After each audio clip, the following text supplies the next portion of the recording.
Aslema, vraiment, ça fait plaisir.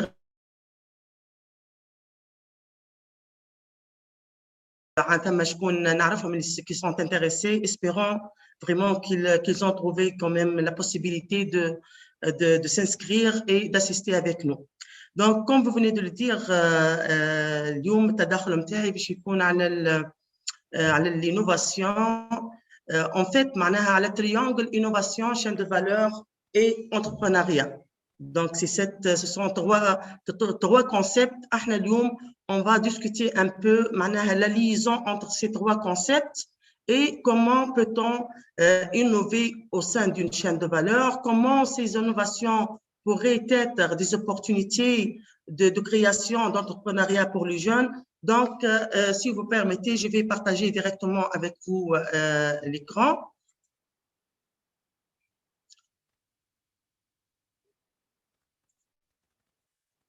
Voilà. Est-ce que c'est fait?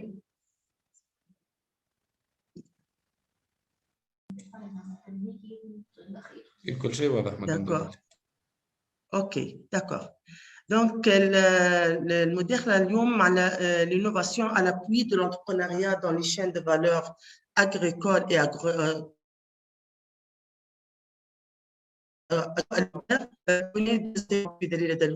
je suis cadre à l'APIA, l'Agence de promotion des investissements agricoles. Donc, je suis experte en innovation dans les chaînes de valeur agricoles et agroalimentaires. Je suis également coach en entrepreneuriat agricole et master trainer en montage et développement de chaînes de valeur.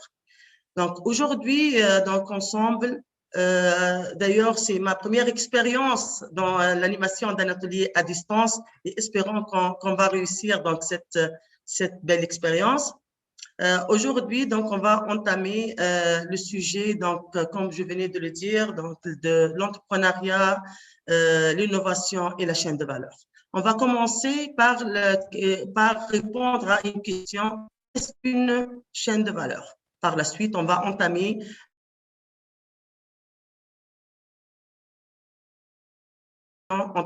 puis l'innovation entrepreneuriale, on va concept donc de mise en œuvre d'une analyse de la chaîne de valeur, le concept clé de la chaîne de valeur et le processus d'innovation et les trois phases de processus d'innovation. Donc, la première question, l'enchaînement des opérations depuis l'approvisionnement en intrants spécifiques pour un produit particulier jusqu'à la consommation. Donc, lorsqu'on parle d'une chaîne de valeur, نبداو من الفاز نتاع قبل production intrant حتى اللي نوصلوا للconsommateur. Donc, c'est un enchaînement de tous ces maillons-là.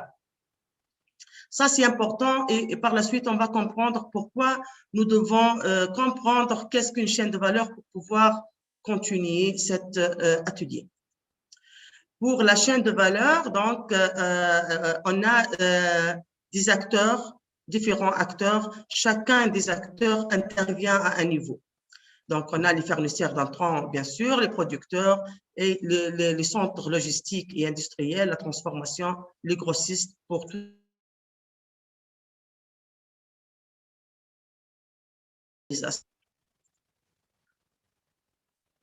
Quelle relation, chaîne de valeur en innovation entrepreneuriat. Donc aujourd'hui, donc je viens d'introduire un peu qu'est-ce que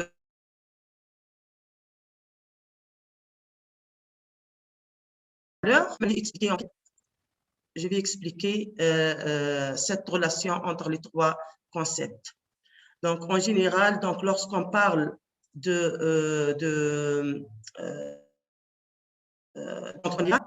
c'est partir donc d'une idée et jusqu'à la concrétisation. C'est tout un processus de mise en place d'une idée. Mais quand même, ça reste toujours l'objectif, c'est de satisfaire un marché. L'objectif, c'est de satisfaire le client. Donc, on développe l'idée de projet ou l'idée d'entrepreneuriat ou l'idée d'entreprise, mais tout en se basant sur un besoin du marché, en se basant sur un problème à résoudre chez un client. C'est ça le concept donc de l'entrepreneuriat. Mais au niveau du marché, comment se placer au niveau du marché?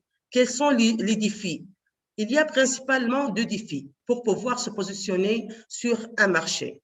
Donc, il faut avoir un prix compétitif de votre produit ou de votre service et il faut également être distingué par votre qualité, par votre emballage, par votre service, par exemple, après-vente. Donc, ces deux notions-là, donc, ces deux défis qui sont le prix compétitif et le fait d'être distingué sont liés à deux autres concepts. Pour avoir un prix compétitif, il faut obligatoirement avoir un coût de production bas, parce qu'on sait à tout le monde qui sont intéressés par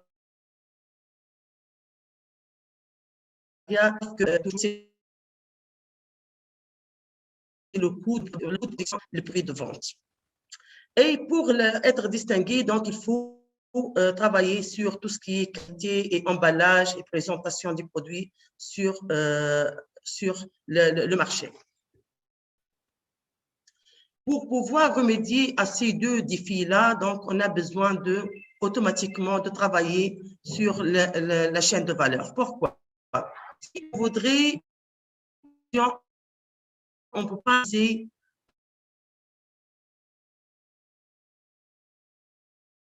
on peut limiter donc, sans payer tout le long de la chaîne de valeur. Qu'est-ce que ça veut dire? Donc, si on veut minimiser le coût de production d'un produit, donc il faut avoir des relations avec les autres maillons de la chaîne de valeur pour pouvoir donc s'approvisionner, par exemple, de ce produit durant la période de basse prix, par exemple. Pour tout ce qui est qualité également, la qualité ne dépend pas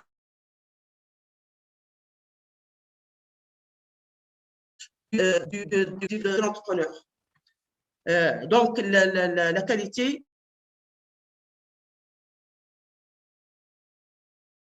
doit être différente des autres maillons de production. Ça dépend de la qualité du produit que vous avez transformé. Donc, ce n'est pas vous que vous gérez également la qualité de ce produit-là que vous avez déjà utilisé.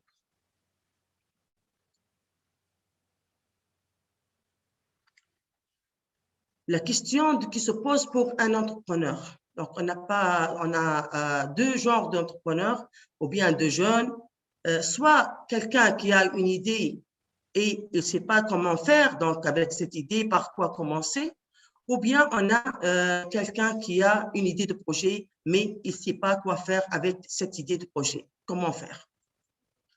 La réponse est, dans tous les cas, il faut travailler sur la chaîne de valeur. Il faut analyser la chaîne de valeur. Pour quelqu'un qui a une idée de projet, donc le travail et l'analyse de la chaîne de valeur, ça va être dans l'objectif d'identifier une idée.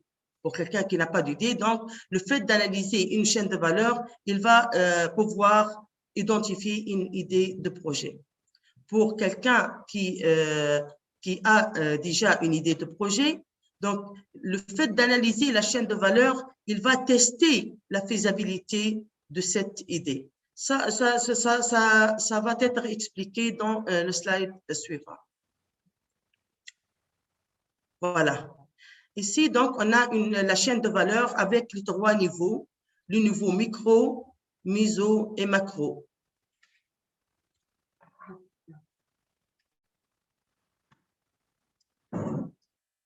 Voilà.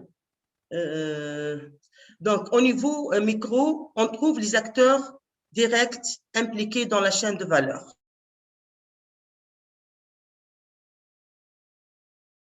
Elles grossissent dans tout ce qui est commercialisation. Au niveau méso, on a les institutions d'appui de la chaîne de valeur, les institutions telles que, par exemple, pour l'information, le marché, les institutions de services, telles que le financement, les banques, les microfinances, la vulgarisation, mais également les projets de promotion, par exemple, les projets de partenariat et de coopération internationale, les foires. Donc, tous ces intervenants-là, tous ces acteurs-là, ils interviennent au MISO. Ce ne sont pas des acteurs directs de la chaîne de valeur, mais plutôt ce sont des acteurs indirects.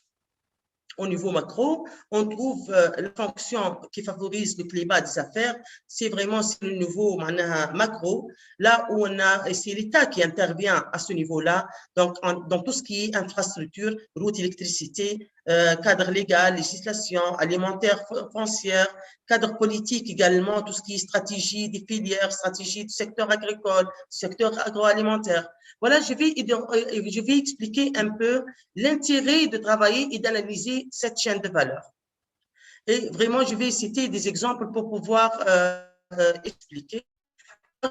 On a quelqu'un qui s'intéresse à investir dans une chaîne de valeur. Le fait d'investir, par exemple, dans tout ce qui est transformation, il ne peut pas le faire sans avoir l'œil sur, d'une part, le marché, pour savoir est-ce que vraiment il y a un besoin, est-ce que réellement il peut occuper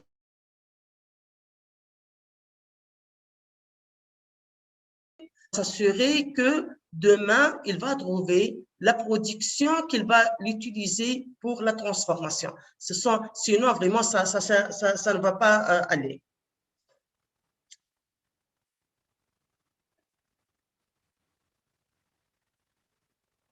Donc, mais également, c'est pas juste ça.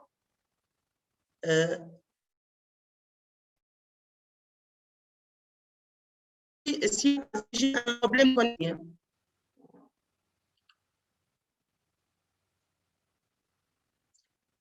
est-ce que vous m'entendez?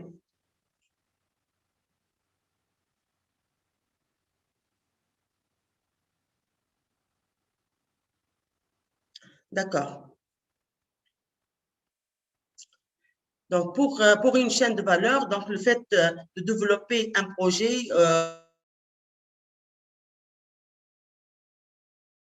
on a réagi la chaîne pour savoir, donc, si vous travaillez sur la transformation, donc il faut être sûr de la possibilité de s'approvisionner en matières premières, mais également, si vous comptez cultiver une culture, il faut s'assurer que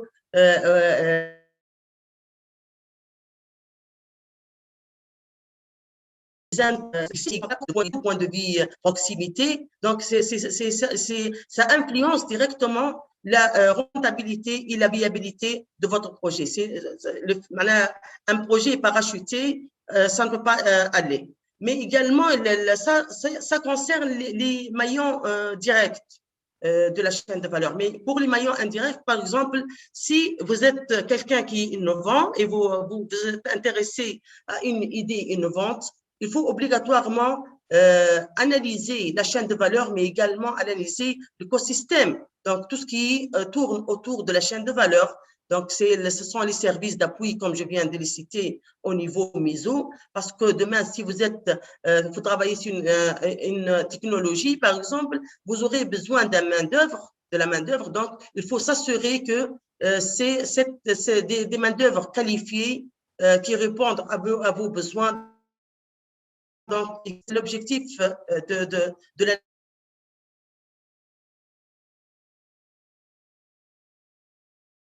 quelqu'un veut développer une solution type, par exemple, pour un besoin dans une région, il doit s'assurer que cette région, il n'y a pas un problème, par exemple, de connexion Internet. Sinon, si vous développez une application, une solution donc digitale pour satisfaire un besoin dans une région bien déterminée, alors que l'infrastructure ne le permet pas, donc ça ne sert à rien également.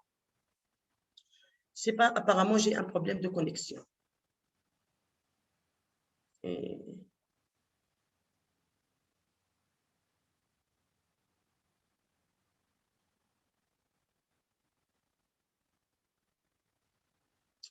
OK.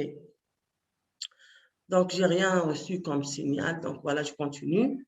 Donc, espérons que j'étais un peu claire dans ce volet-là. Donc, pour clarifier un peu, qu'est-ce qu'on veut dire par l'analyse de la chaîne de valeur? Quel objectif? Pourquoi le faire? Quelle nécessité? Et le fait de cette réflexion, déjà, le fait d'y penser, d'analyser la chaîne de valeur avant d'entamer une entreprise ou bien un projet, c'est déjà une innovation en elle-même. Donc, c'est une innovation de réflexion, d'approche. Donc, au lieu de, moi, avec l'expérience que j'ai eue avec les entrepreneurs, toujours, c'est ça le problème. Donc, toujours, même lorsqu'ils font l'analyse du marché, par exemple, ils travaillent sur le marché, mais ils ne travaillent pas sur tous les autres segments de la chaîne de valeur. Ils s'intéressent juste à la commercialisation. Mais le jour de la création du projet, il va se rendre compte que, par exemple, la matière première n'existe pas, il a besoin d'un service d'appui, et ça n'existe pas, il a besoin de former ses ouvriers sur une telle technologie, il ne trouve pas. Donc, vraiment, l'analyse de la chaîne de valeur s'impose si on voudrait créer une entreprise rentable, viable et durable. Ça s'impose. Ce n'est pas un choix, c'est vraiment une obligation si on voudrait bien parler et réussir notre projet d'entrepreneuriat.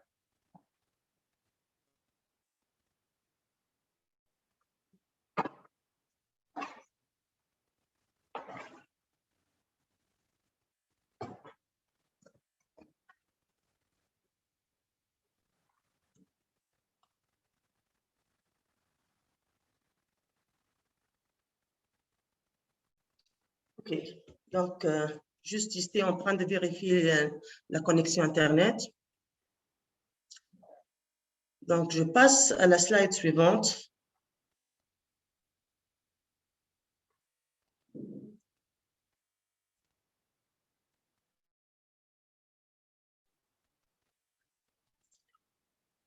Voilà.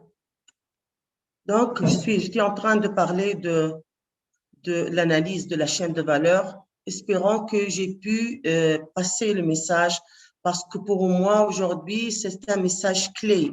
Donc, pour les jeunes entrepreneurs ou bien pour les jeunes qui s'intéressent à créer, à devenir des entrepreneurs ou bien des start-upers. Donc, il faut, même si vous avez déjà créé votre projet, il n'est jamais tard. Donc, je vous propose, je vous conseille, je vous oriente à analyser. Et c'est une analyse continue. Ça ne se fait pas une seule fois. Même, j'analyse la chaîne de valeur et je crée mon projet. Parce que vraiment, il y a toujours une dynamique au sein de la chaîne de valeur. Il y a une grande dynamique, il y a toujours des intervenants, il y a toujours des innovations. Donc, il faut, même lors de la création du projet, il faut toujours garder l'œil sur le marché, mais également toujours analyser votre chaîne de valeur. Donc, avoir les yeux ouverts donc, autour de vous. Donc, être conscient, avoir la veille sur la chaîne de valeur, sur toutes les innovations, sur les chaînes de valeur. L'innovation, ça ne veut pas bien sûr obligatoirement d'innovation technologique, comme je viens de le citer. Donc là, la relation avec l'innovation. Donc, on a parlé de la relation entre l'entrepreneuriat et la chaîne de valeur et à quel point l'analyse de la chaîne de valeur est indispensable pour la création d'une entreprise. Maintenant, pour le troisième aspect, c'est l'innovation. Donc voilà, on a clarifié la relation en chaîne de valeur entrepreneuriat, mais où on peut mettre l'innovation. L'innovation, donc, c'est vraiment la même utilité. Donc, même pour l'analyse de chaîne de valeur, de la chaîne de valeur, l'objectif, c'est, comme on vient de le dire, c'est d'identifier un besoin. Mais si vous n'avez pas l'esprit innovant, si vous n'avez pas cette culture d'innovation, donc si vous allez essayer de résoudre un problème que vous avez détecté au sein de la chaîne de valeur et vous avez toujours cet aspect donc traditionnel, je m'excuse si je pourrais le dire, et cette vision donc un peu classique des choses, vous n'allez pas pouvoir résoudre le problème donc convenablement et d'une façon rentable parce que en fait, vous êtes en train de détecter les défaillances, vous êtes en train de détecter les problèmes, mais vous êtes en train de les détecter en tant qu'opportunité pour vous. Donc, c'est vraiment l'œil d'un entrepreneur, de quelqu'un qui cherche où il peut s'intégrer sur la chaîne de valeur. C'est dans cette logique. Donc, l'innovation s'impose. Sinon, d'ailleurs, on ne peut pas parler de l'entrepreneuriat sans l'innovation. Ça n'a pas de sens. Ça n'a pas de sens. Voilà, donc l'innovation, c'est l'état d'esprit qu'on garde tout en analysant notre chaîne de valeur jusqu'à l'identification d'une opportunité et d'une idée pour créer notre projet tout autour de cette innovation. Donc, comme je viens de clarifier, l'innovation, c'est vraiment au cœur de cette approche. Donc, c'est la chaîne de valeur, entrepreneuriat, mais le lien, c'est l'innovation. C'est le pont entre l'entrepreneuriat et la chaîne de valeur. Toujours, lorsqu'on parle de ce concept d'innovation, on garde toujours dans notre état d'esprit la diminution des coûts de production. Ça, c'est une utilité. Comme on vient de le dire, donc notre objectif d'analyse, c'est de se positionner sur le marché. Et pour pouvoir se positionner sur le marché, nous devons être compétitifs, donc avec un prix plus bas, donc un coût de production plus bas. Donc, on n'innove pas pour l'innovation.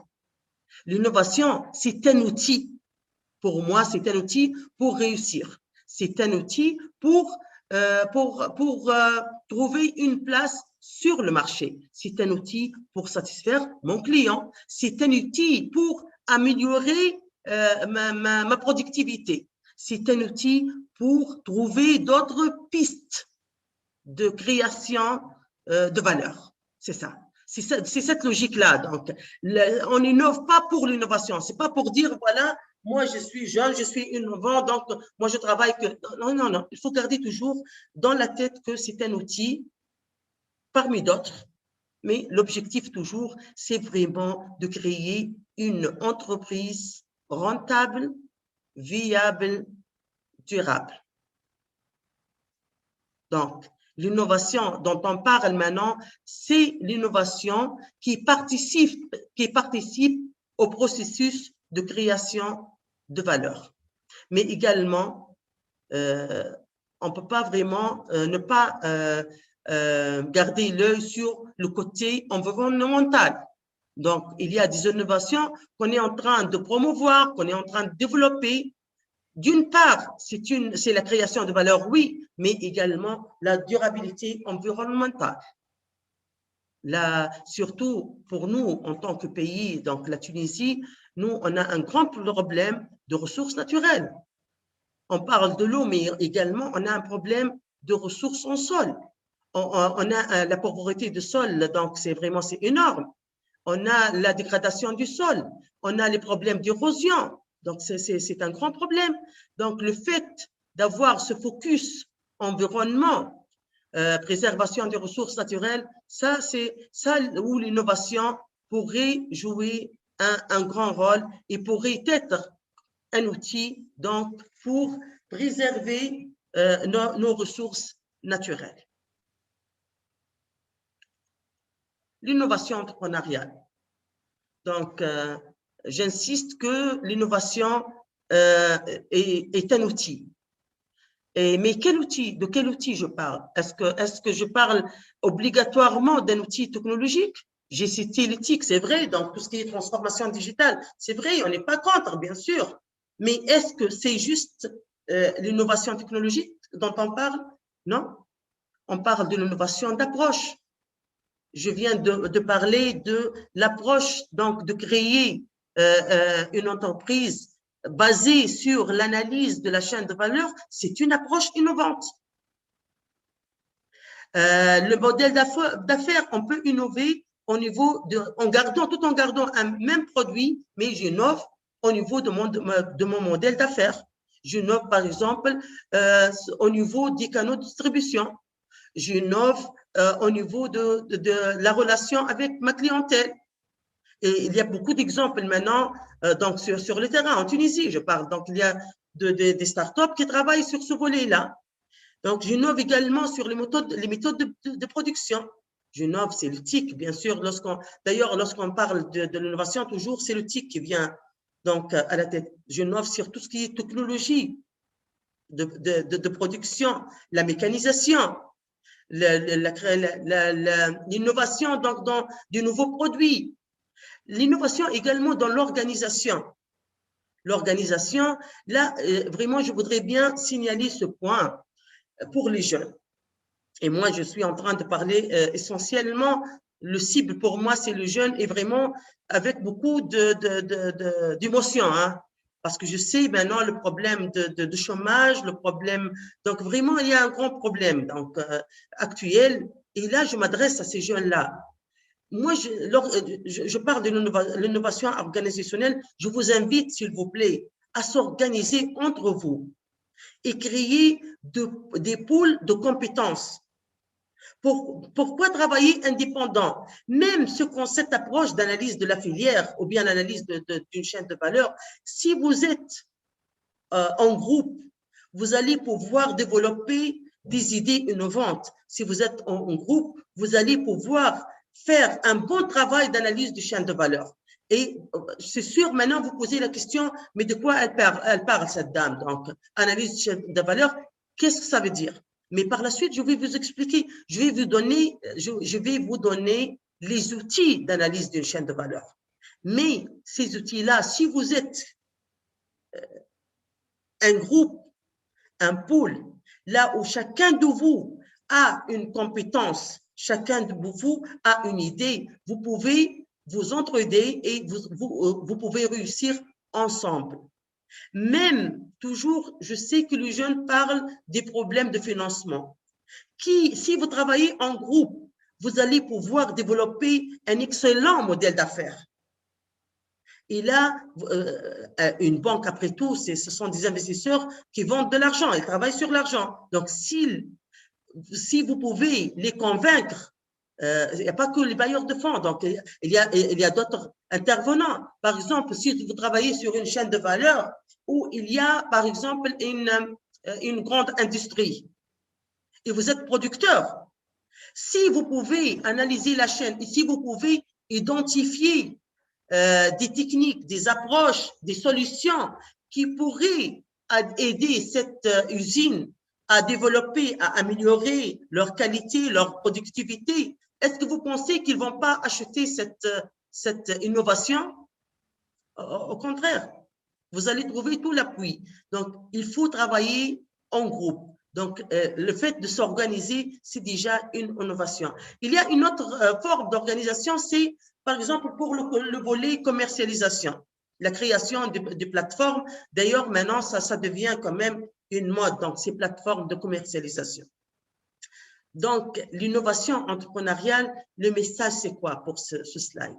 J'ai voulu dire que l'innovation, ce n'est pas obligatoirement la nouvelle technologie.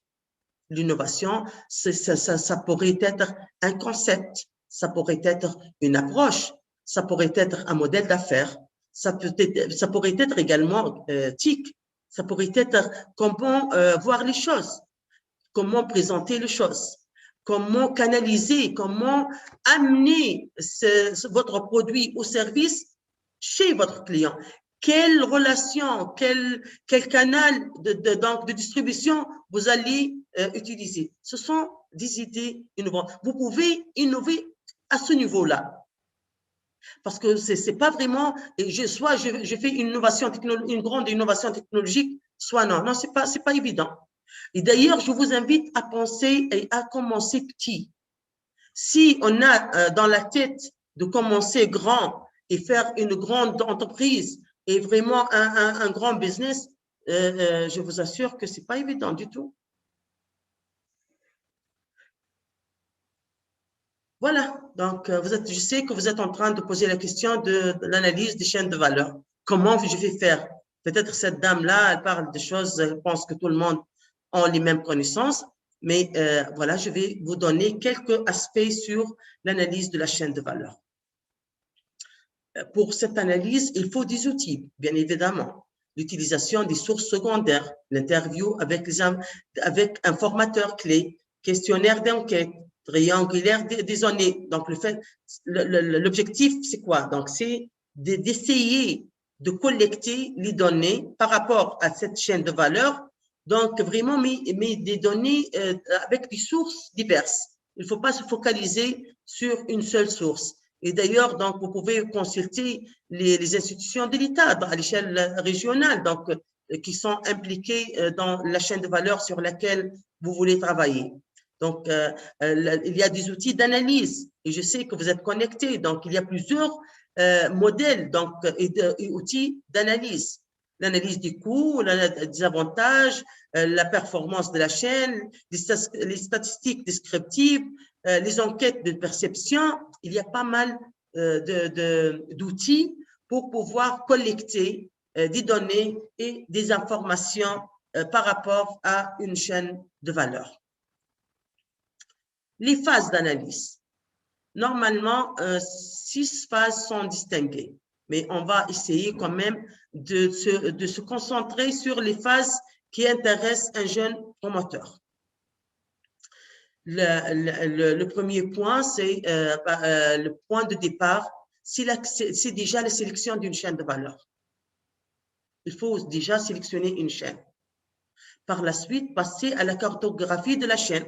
La cartographie telle que je l'ai présentée, donc la cartographie avec les différents maillons et vous devez essayer d'identifier tous les intervenants sur cette chaîne de valeur, soit les acteurs. Bien évidemment, vous commencez par les acteurs clés de la chaîne de valeur, mais également les acteurs indirects, les prestataires de services, les centres de formation, la recherche, s'il y a les banques, le financement, les possibilités de financement. Mais quand même, je vais développer ces points-là par la suite. Les 6 points vont être développés. Troisièmement, la mesure de la chaîne. Mesure de la chaîne, donc, c'est le côté vraiment, le côté calcul, le côté donné. Donc, il faut avoir des mesures. Ce n'est pas juste quantitatif et qualitatif. Le quatrième point, c'est l'identification des contraintes et des opportunités. Et c'est ça où vous devez mettre l'accent. Donc, voir le fait d'identifier les contraintes au niveau d'une chaîne de valeur, pour vous, ce sont des opportunités sur lesquelles vous pouvez travailler. 5, l'analyse gouvernance de la chaîne de la chaîne et les influences institutionnelles. Ça, vraiment, c'est l'analyse des relations entre les acteurs de la chaîne de valeur. Donc, quel type de relation entre ces acteurs? Le flux de produits et le flux des valeurs, la répartition des valeurs entre les différents maillons de la chaîne de valeur. Donc, ça, c'est le point 5. Et le dernier, et c'est le 6e point qui est le dernier point, c'est la mise à niveau et le renforcement des capacités. Ça concerne plutôt peut-être des parties étatiques, parce que ça dans l'objectif plutôt de travailler sur le développement de la chaîne de valeur. Ça ne concerne pas évidemment un jeune entrepreneur.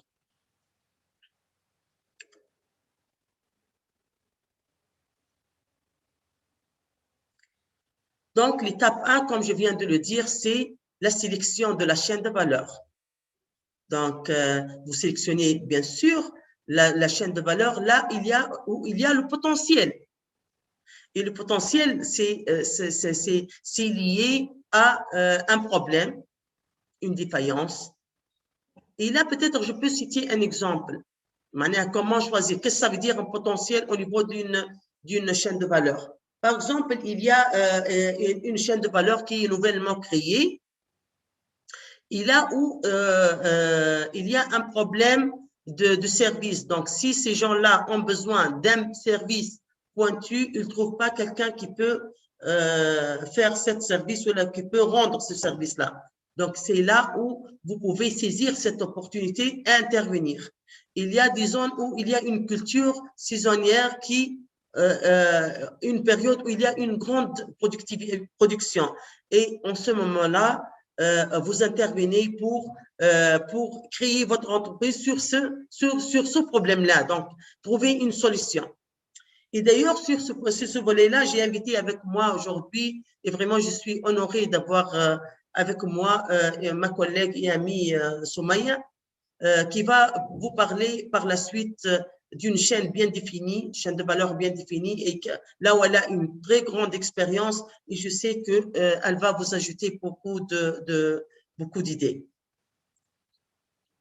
Donc, la cartographie la deuxième phase, c'est la cartographie de la chaîne, comme je viens de l'expliquer. Donc, c'est le fait de définir les différents maillons de la chaîne de valeur et définir quand même les acteurs directs et indirects de la chaîne de valeur. Et ça, c'est un travail énorme. C'est pas évident de le faire, hein.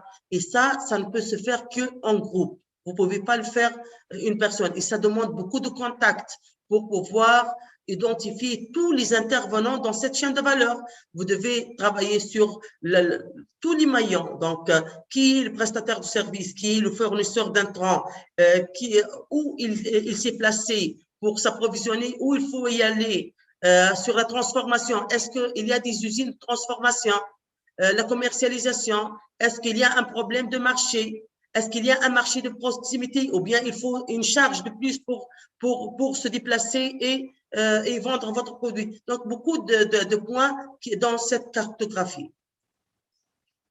Donc, pour élaborer la cartographie d'une chaîne de valeur, il faut passer par dessiner une carte des acteurs, comme je viens d'expliquer, direct de la chaîne, cartographier les acteurs d'appui, donc les services d'appui et les intervenants, les banques, cartographie des éléments constituant l'obstacle, donc l'identification des obstacles et cartographier les éléments qui constituent ces obstacles et la quantification de la carte, donc ajouter des chiffres, par exemple, par rapport à la production, la productivité, la rentabilité, le segment du marché. Donc, quelques données par rapport au nombre d'usines, nombre de producteurs, la quantité. Par exemple, si vous êtes transformateur d'un produit tel que, par exemple, la tomate, je prends l'exemple, la tomate séchée, par exemple. Donc, chercher la quantité produite, nombre d'agriculteurs qui travaillent sur cette culture-là. Donc, pas mal de chiffres, chiffrer la chaîne de valeur. Et également travailler sur la cartographie du flux d'informations et de services entre les segments. Donc, les échanges entre les différents segments de la chaîne de valeur. La phase 3, c'est mesure d'une chaîne de valeur pour compléter la carte de la chaîne avec des données quantitatives et qualitatives afin d'avoir une compréhension complète. Ça, c'est un travail de pointe. Donc, vraiment, il faut collecter les chiffres. Et là, il faut donc contacter les services peut-être donc étatiques et même, vous pouvez voir avec des services d'appui donc qui existent à l'échelle, donc à proximité et pour collecter le maximum de données. Les mesures de chaîne de valeur, donc c'est l'objet. Donc quel objectif? Donc ces mesures-là, c'est pour pouvoir identifier la valeur ajoutée au niveau de chaque maillon de la chaîne de valeur, où il y a réellement la création de valeur. Souvent, nous, on garde dans la tête que la valeur, la création de valeur est toujours liée à la transformation. C'est toujours, on garde dans la tête ça.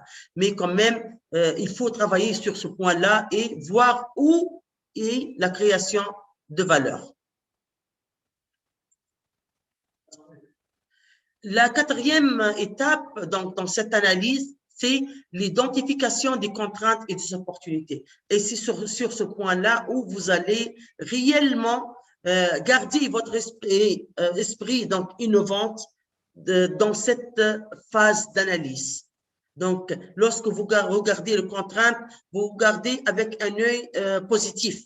Donc, vous regardez, c'est pas, vous n'êtes pas en train de regarder un obstacle ou un problème. Vous êtes en train de regarder une opportunité sur laquelle vous allez travailler, là où vous allez donc créer de la valeur dans la chaîne de valeur que vous analysez. Donc, c'est votre atout, c'est votre apport à cette chaîne de valeur. D'une part, vous allez bien sûr créer votre propre entreprise, c'est vrai, mais quand même, il y a un plus-value que vous êtes en train de faire pour la chaîne de valeur, le fait de résoudre un problème, le fait de fournir un service qui n'existe pas, le fait de valoriser un produit qui est en excès ou il y a un problème de commercialisation.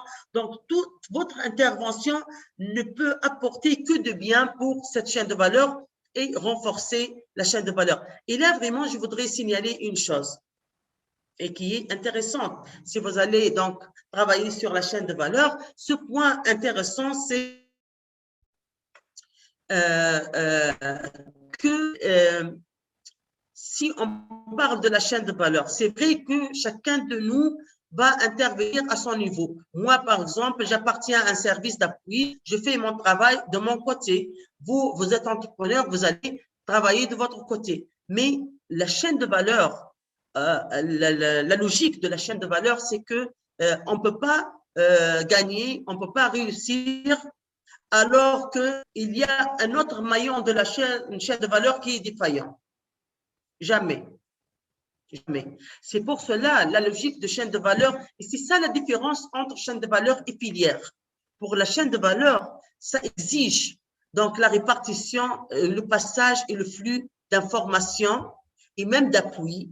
Et d'ailleurs, vous trouvez donc au niveau d'une chaîne de valeur, et par la suite, Madame Soumaïa, je vous invite par la suite, s'il vous plaît, donc de nous parler un peu de l'expérience de la filière lait dans ce volet-là. Comment donc l'industriel pourrait appuyer la chaîne de valeur tout en appuyant les producteurs. Alors que d'ailleurs, déjà, il n'y a pas un lien direct entre le transformateur et le producteur, par exemple, de lait. Il y a un intermédiaire entre eux qui est le centre de collecte. Et avec ça, l'industriel, il a des programmes de développement au profit de ses producteurs parce qu'il sait que son existence, sa durabilité, sa réussite dépend étroitement de la réussite ou bien de développement de ce producteur-là. Parce que si ce producteur-là, il ne va pas trouver son compte, il va lâcher. Et l'industriel va se retrouver donc sans approvisionnement, donc il n'y a pas donc il ne va rien gagner. Voilà. C'est là, donc j'ai voulu insister sur cette phase d'analyse de la chaîne de valeur qui est axée sur l'identification des contraintes et des opportunités, parce que ça ne veut pas dire que les autres phases, tout ce qui est cartographie, quantification, sont négligeables, non, mais ça c'est un travail indispensable. Mais dans cette phase-là, on fait notre travail, c'est pas les collectes de données et les mettre sur une carte, non, c'est plutôt c'est le regard et la façon, la manière, l'approche d'un innovateur qui voit les choses autrement, qui veut résoudre les problèmes autrement, qui a une ouverture d'esprit, qui se permet de trouver des solutions. Peut-être ça apparaît pour les autres un peu débile, mais par la suite, vraiment, c'est ça l'innovation. Vous ne pouvez pas innover alors que vous êtes quelqu'un qui refuse l'ouverture. Vous ne pouvez pas innover.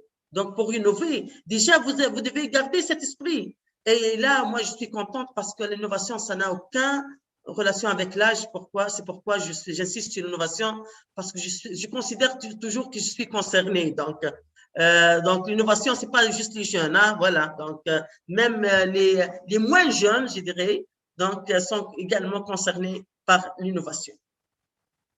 Ça, c'est la phase donc, 4 de l'analyse. La phase 5, c'est la gouvernance de la chaîne de valeur. C'est une phase également qui est intéressante parce que cette analyse-là va vous permettre d'identifier la manière dont la chaîne est organisée. Maintenant, comment se font les échanges entre les différents maillons de la chaîne? Comment sont les relations? Est-ce que ce sont des relations officielles? Est-ce que ce sont des relations basées sur du contrat, de culture? C'est l'agriculture contractuelle qui est quand même un outil également de développement des chaînes de valeur, ou bien ce sont des relations je dirais, traditionnelles. Si vous pouvez me trouver le mot, Madame Soumaïa, donc ce sont des relations qui ne sont pas informelles. Voilà. Des relations informelles.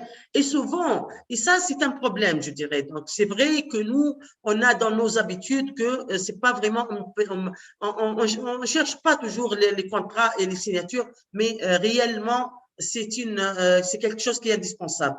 Donc, pour cette phase-là, donc, il faut voir le pouvoir de prise de décision et les négociations, donc, surtout les négociations entre le fournisseur de services, entre le fournisseur de produits et le transformateur, par exemple, le mode de gouvernance. Donc, sur tous ces points-là devraient être clarifiés au niveau d'une chaîne de valeur et analysés. La phase 5 et 6, comme je viens de dire, donc ça concerne les stratégies d'amélioration, ça concerne plutôt les institutions publiques, le gouvernement qui doit veiller au développement des chaînes de valeur. On a parlé, voilà, donc j'ai cité, c'est vraiment brièvement parce que vous pouvez chercher et il y a beaucoup de modules donc et de modèles plutôt d'analyse des chaînes de valeur et vous pouvez vraiment choisir et entamer votre analyse. Mais là donc tout ce travail-là va se faire par quelqu'un qui est appelé entrepreneur ou bien projet d'entrepreneur. Mais qui est ce monsieur-là ou cette dame-là ou cette demoiselle-là qui a cet esprit, qui a cet esprit d'analyse, qui a cet esprit d'innover, qui a cet esprit de créer un projet innovant. Donc, c'est quelqu'un qui a une vision déjà. Sans vision, on ne peut rien faire. C'est quelqu'un qui est innovant dans l'esprit. C'est quelqu'un qui connaît le marché. Ça, c'est indispensable. Connaît son milieu. Il a un œil de regard toujours sur son milieu pour saisir les opportunités. C'est quelqu'un qui a un esprit d'analyse continue de la chaîne de valeur et de son entourage également. C'est quelqu'un qui travaille tout le temps sur ses compétences. Ça, c'est important. Apprendre, ça n'a pas d'âge. Il faut toujours essayer d'apprendre. C'est quelqu'un qui accepte l'idée de travailler en pool de compétences que je viens de citer. C'est quelqu'un qui développe tout le temps des idées innovantes, il teste, ça ne marche pas, il jette, il trouve une autre idée. C'est un processus continu. C'est pas parce que j'ai pas réussi maintenant, ça y est, donc je lâche. C'est quelqu'un qui adopte des innovations. L'innovation, c'est pas obligatoirement, c'est vous que vous avez innové, mais il faut savoir saisir des innovations et l'adopter, des innovations existantes. Je vais accélérer un peu, apparemment j'ai pris beaucoup de temps.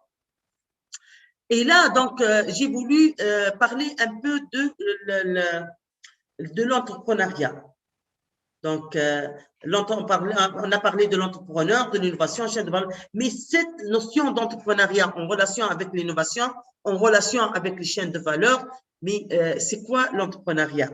Donc, juste une idée que j'ai voulu passer dans cet atelier, c'est le fait que l'entrepreneuriat est lié à 5 composantes. Les lignes liées à la création de valeur, sinon il n'y a pas d'entrepreneuriat et pas d'investissement, il n'y a pas de projet, il n'y a pas d'entreprise.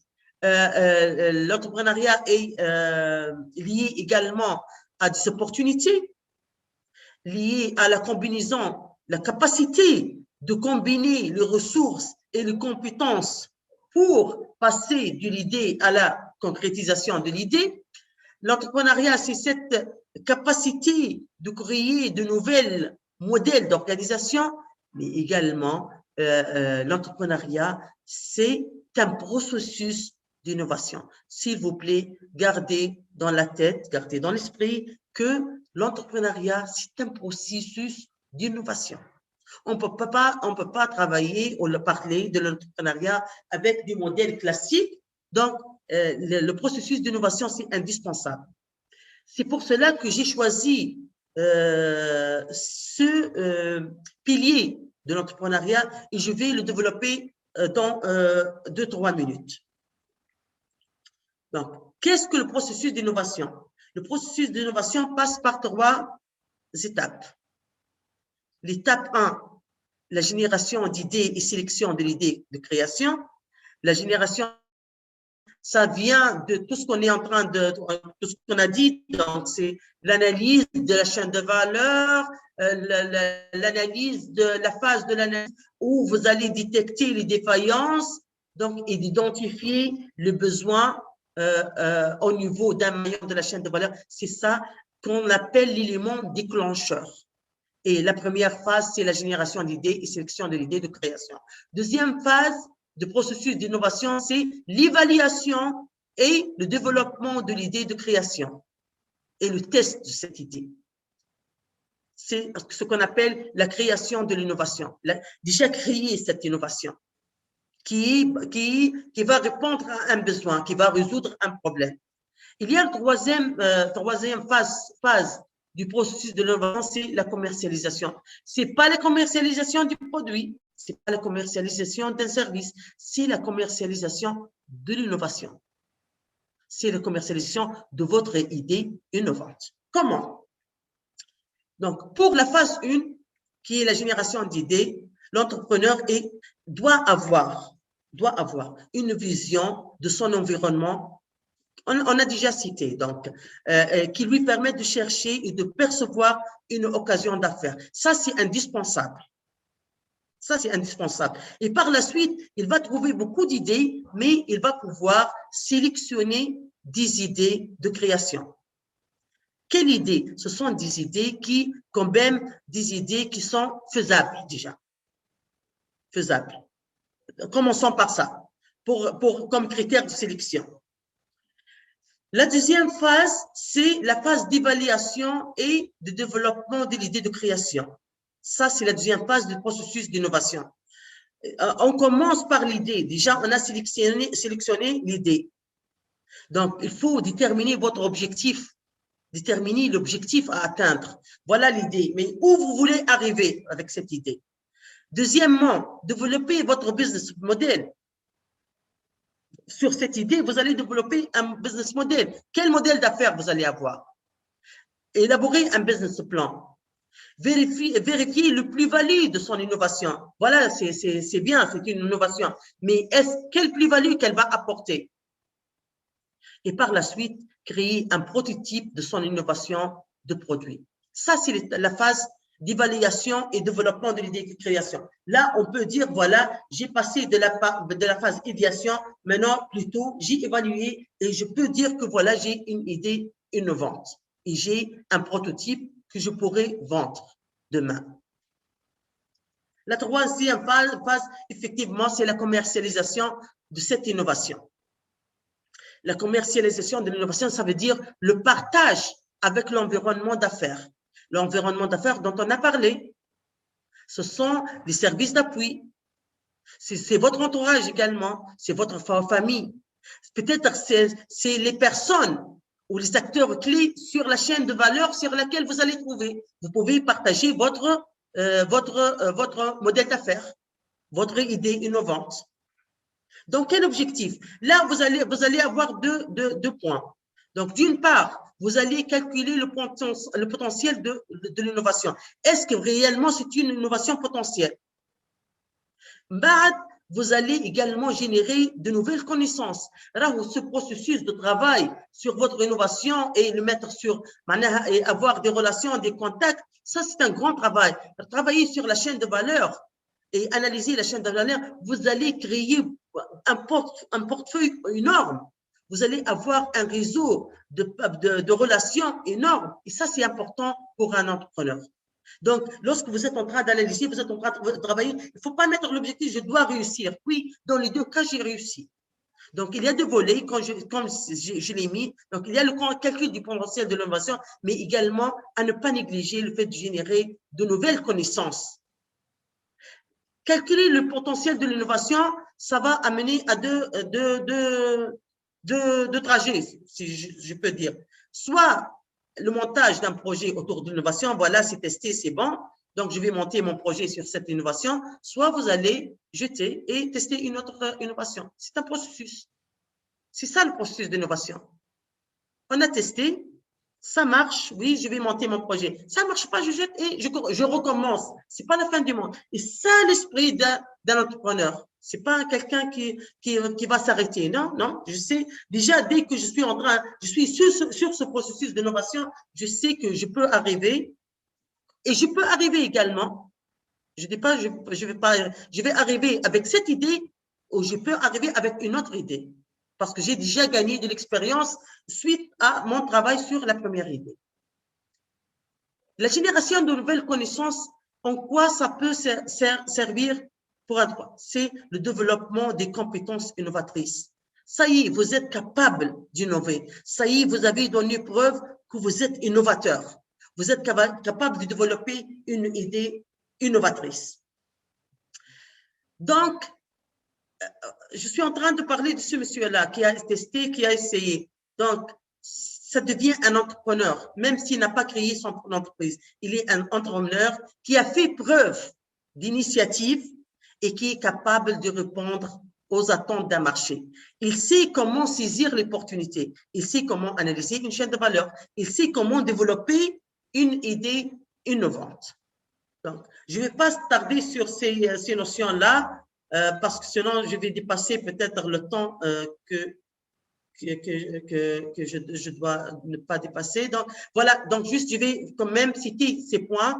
Ce monsieur-là ou cette dame-là ou cette jeune fille-là, sa connaissance lui permet de s'intégrer dans des chaînes de valeur pour se positionner sur des marchés porteurs. Ça y est, il a l'expérience, il est habitué. Il est capable de développer des relations fortes avec l'aval et parfois l'amont de la chaîne de valeur pour s'assurer approvisionnement et débauché. Il dispose des facteurs de production d'une certaine taille au-delà de cette rentabilité. Il est capable de le faire. Il est capable d'innover pour maintenir et acquérir un avantage compétitif par rapport à la concurrence. J'ai préparé quelques idées innovantes sur lesquelles on peut développer, mais je pense qu'on n'a pas le temps pour le voir. Donc, je vais m'arrêter là et je vous remercie et j'espère que je n'ai pas tardé sur cette présentation. S'il y a des réactions, sinon, je peux passer à ma collègue et amie Soumaïa.